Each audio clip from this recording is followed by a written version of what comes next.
नमस्कार दोस्तों, आप सभी का स्वागत है श्री श्याम क्लासेस के यूट्यूब चैनल पर।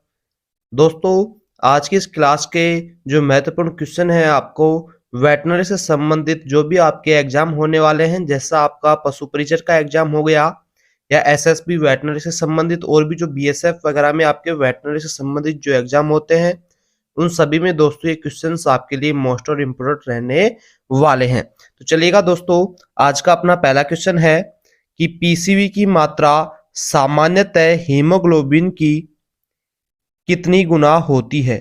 कि जो ये पीसीवी होता है, क्या होता है दोस्तों, पैक्ड सेल वॉल्यूम होता है कि सामान्यतः हीमोग्लोबिन की मात्रा से कितना गुनी ये होती है। तो दोस्तों सामान्यतः 3 गुना होती है हीमोग्लोबिन की मात्रा से, जो पैक्ड सेल वॉल्यूम होता है। ठीक है, अगला क्वेश्चन देखते हैं कि पैक्ड सेल वॉल्यूम का कम होना किसको इंगित करता है। कि अगर किसी शरीर में पैक्ड सेल वॉल्यूम कम हो रहा है तो दोस्तों ये किसको इंगित करेगा, पॉलीसाइथेमिया, एनीमिया, डाइड्रेशन या एमिगोसाइटोसिस को। तो दोस्तों जो ये एनीमिया को इंगित करता है, यानी पीसीवी पैक्ड सेल वॉल्यूम की मात्रा कम हो रही है तो दोस्तों शरीर में एनीमिया होने के चांसेस बढ़ जाते हैं। ठीक है, अगला क्वेश्चन देखते हैं कि मानव में हृदय चक्र की समय अवधि होती है। कि मानव में जो हार्ट साइकिल होता है उसकी समय अवधि कितनी होती है, 0.1 सेकंड, 0.2 सेकंड, 0.5 सेकंड या 0.8 सेकंड। तो दोस्तों राइट आंसर हो जाएगा, एक हार्ट साइकिल के अंदर दोस्तों कितना समय लगता है, 0.8 सेकंड का समय अवधि होती है। ठीक है, नेक्स्ट क्वेश्चन देखिएगा कि कृत्रिम सक्रिय प्रतिरक्षा का उदाहरण कौन सा होता है। कि जो आर्टिफिशियल एक्टिव प्रतिरक्षा होती है उसका उदाहरण कौन सा होता है, खीस, टीकाकरण, संक्रमण या कोई नहीं।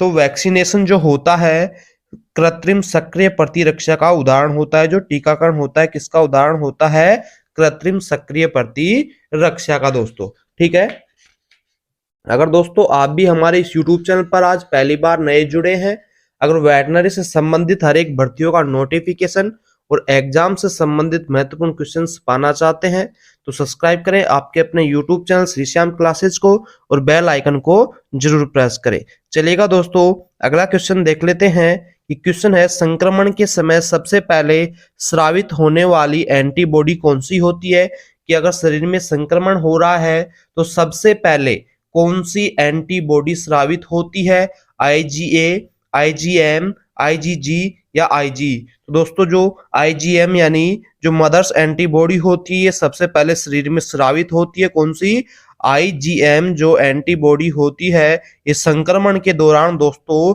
सबसे पहले स्रावित होने वाली एंटीबॉडी होती है। ठीक है, नेक्स्ट क्वेश्चन देखेंगे, ऊतकों को ऑक्सीजन की आपूर्ति कम होना क्या कहलाता है। अगर टिश्यूज को दोस्तों ऑक्सीजन की आपूर्ति कम हो रही है तो ऐसी स्थिति को क्या बोला जाता है। तो दोस्तों जो हाइपोक्सिया होती है इसके अंदर ऊतकों के अंदर ऑक्सीजन की कमी होने लग जाती है। Option number B right answer करेंगे। ठीक है, अगला क्वेश्चन देखेंगे कि कुत्ते में आरबीसी का जीवन काल कितने दिनों का होता है। डॉग के अंदर जो आरबीसी होती है दोस्तों उसका जो लाइफ टाइम होता है, जीवन साइकिल होता है दोस्तों, ये 120 दिनों का होता है। डॉग की आरबीसी का जीवन काल कितना होता है, 120 दिनों का होता है। ठीक है, नेक्स्ट क्वेश्चन देखेंगे कि 1 ग्राम हीमोग्लोबिन कितने मिलीलीटर ऑक्सीजन का परिवहन करता है। जो 1 ग्राम हीमोग्लोबिन होती है दोस्तों 1 GmHb जो होती है ये कितने मिलीलीटर ऑक्सीजन का परिवहन करती है। तो दोस्तों 1.36 से लेकर के या दोस्तों 1.34 जो होता है इतने मिलीलीटर ऑक्सीजन का परिवहन कर सकता है। 1 ग्राम हीमोग्लोबिन का जो अणु होता है ये 1.36 या 1.34 मिलीलीटर ऑक्सीजन का परिवहन कर सकता है। ठीक है, नेक्स्ट क्वेश्चन देखेंगे, हीमोग्लोबिन के एक अणु में आयरन के कितने अणु होते हैं। जो हीमोग्लोबिन होता है दोस्तों उसके एक अणु में आयरन के कितने अणु उपस्थित होते हैं। तो दोस्तों एक हीमोग्लोबिन के अणु में आयरन के 4 अणु उपस्थित होते हैं। कितने, 4 अणु मेरे दोस्तों। ठीक है, अगला क्वेश्चन देखिएगा, अगला क्वेश्चन आता है आपका, संक्रमण के समय सबसे पहले लड़ने वाली WBC कौन सी है? दोस्तों अगर शरीर में कोई भी बीमारी हो रही है, कोई भी डिजीज हो रही है, तो उस संक्रमण के दौरान सबसे पहले कौन सी WBC आगे आती है यानी लड़ने का कार्य करती है? तो दोस्तों जो न्यूट्रोफिल जो होती है संक्रमण के समय सबसे पहले लड़ाई लड़ने में सहायक होती है, रोगों से लड़ने में सहायता करती है। सबसे पहले कौन सी WBC? न्यूट्रोफिल। ठीक है, अगला क्वेश्चन देखेंगे, फेफड़ों में पाई जाने वाली मैक्रोफेजेज कौन सी होती है? जो फेफड़े होते हैं दोस्तों, लंग्स होते हैं, इनमें जो पाई जाती है माइक्रोफेज वो कौन सी होती है? तो दोस्तों इनमें डस्ट सेल होती है। कौन सी माइक्रोफेज होती है? फेफड़ों के अंदर डस्ट जो सेल होती है दोस्तों, ये लंग्स में पाई जाने वाली माइक्रोफेजेज होती है। ठीक है, नेक्स्ट क्वेश्चन देखेंगे कि रोग प्रतिरोधक क्षमता के लिए जिम्मेदार प्लाज्मा प्रोटीन कौन सी होती है? जो रोग प्रतिरोधक क्षमता होती है दोस्तों, उसके लिए जिम्मेदार प्लाज्मा प्रोटीन होती है, वो कौन सी होती है? ग्लोबुलिन जो प्रोटीन होती है प्लाज्मा, ये दोस्तों रोग प्रतिरोधक क्षमता के लिए जिम्मेदार होती है। ठीक है, नेक्स्ट क्वेश्चन देखते हैं अपना कि आरबीसी की संख्या का सामान्य से अधिक होना क्या कहलाता है? यानी जो आरबीसी की संख्या है वो नॉर्मल संख्या से अगर अधिक हो जाती है तो दोस्तों ऐसी स्थिति को क्या बोलेंगे? पॉलीसाइथेमिया कहलाती है। दोस्तों कौन सी अवस्था होती है पॉलीसाइथेमिया? कि आरबीसी की सामान्य संख्या से अधिक हो जाना पॉलीसाइथेमिया कहलाता है। ठीक है, अगला क्वेश्चन देखेंगे, दूध में एसएनएफ का हिस्सा नहीं होता है। जो दूध में जो दोस्तों एसएनएफ होता है उसमें अब दोस्तों इसका हिस्सा कौन सा नहीं होगा? प्रोटीन, कार्बोहाइड्रेट, खनिज या वसा? तो दोस्तों जो फैट होती है, वसा होती है, ये एसएनएफ का हिस्सा नहीं होती है। राइट आंसर हो जाएगा आपका ऑप्शन नंबर डी। ठीक है, अगला क्वेश्चन देखेंगे, अरेखित मांसपेशी का उदाहरण कौन सी होगी? चिकनी, कंकालीय या हृदय मांसपेशियां या दोस्तों कोई नहीं? तो दोस्तों जो अरेखित मांसपेशी होती है इसका जो उदाहरण होती है स्मूथ यानी जो चिकनी मसल्स होती हैं, ये अरेखित मसल्स का उदाहरण होती है। ठीक है, अगला क्वेश्चन देखते हैं अपन, ऐच्छिक मांसपेशियां कौन सी होती हैं? चिकनी, कंकालीय, हृदय या कोई नहीं? तो दोस्तों जो ऐच्छिक मांसपेशियां होती हैं, कंकालीय स्केलेटन जो मसल्स होती हैं दोस्तों, इन्हें ऐच्छिक मांसपेशियां बोला जाता है। ठीक है, अगला क्वेश्चन देखेंगे कि कंकालीय मांसपेशियों में संकुचन के लिए जिम्मेदार खनिज कौन सा होता है? जो कंकालीय मसल्स होती हैं उनमें संकुचन के लिए दोस्तों कौन सा खनिज जिम्मेदार होता है? सोडियम, पोटेशियम, कैल्शियम या फास्फोरस? दोस्तों इनके लिए जो कैल्शियम खनिज होता है ये जिम्मेदार होता है कंकालीय मांसपेशियों में दोस्तों संकुचन करने के लिए। ठीक है, नेक्स्ट क्वेश्चन देखेंगे कि लैक्टेज एंजाइम अनुपस्थित होता है। जो लैक्टेज एंजाइम होता है किसके अंदर दोस्तों अनुपस्थित होगा? गाय में, घोड़े में, पोल्ट्री में या दोस्तों कुतिया में? तो दोस्तों जो पोल्ट्री होती है, फाउल होती है, मुर्गियां होती है, इनके अंदर जो लैक्टेज एंजाइम होता है ये अनुपस्थित होता है। ठीक है, नेक्स्ट क्वेश्चन देखेंगे कि लाइपेज एंजाइम का कार्य कौन सा होता है? कार्बोहाइड्रेट का पाचन करना, वसा का पाचन, प्रोटीन का पाचन या उपरोक्त सभी?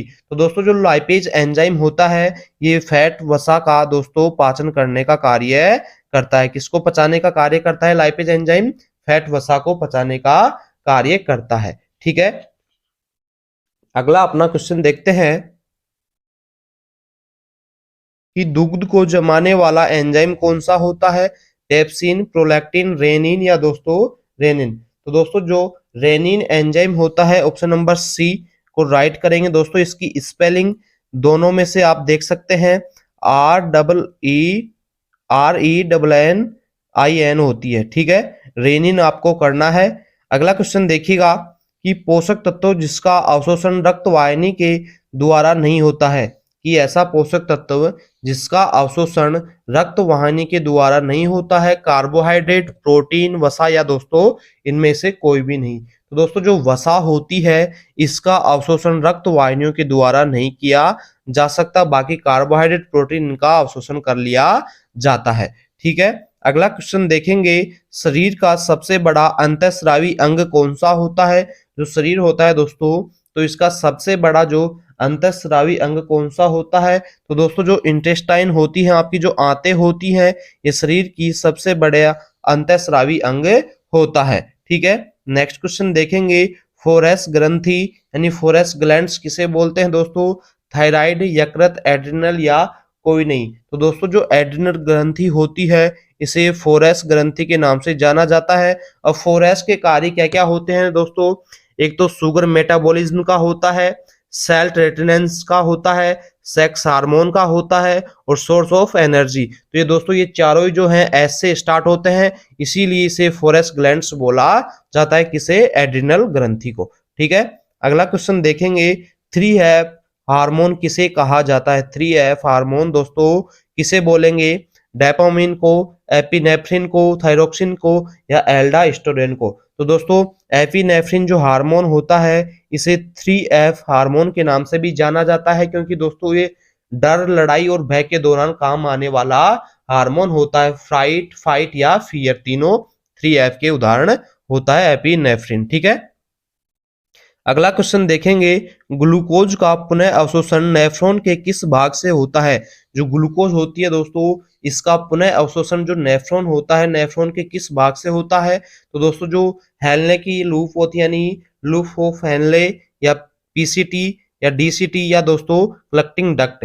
दोस्तों जो ग्लूकोज का पुनः अवशोषण होता है ये पीसीटी के द्वारा होता है, जो नेफ्रॉन का भाग होता है पीसीटी, इसके द्वारा दोस्तों ग्लूकोज का पुनः अवशोषण कर लिया जाता है। तो दोस्तों इसी तरीके से बेहतरीन और शानदार दोस्तों क्वेश्चंस पाने के लिए जुड़े रहे हैं आपके अपने YouTube channel Shri Shyam classes के साथ में। अगर चैनल को अभी तक दोस्तों सब्सक्राइब नहीं किया है तो दोस्तों सब्सक्राइब जरूर कर ले। थैंक यू दोस्तों, धन्यवाद।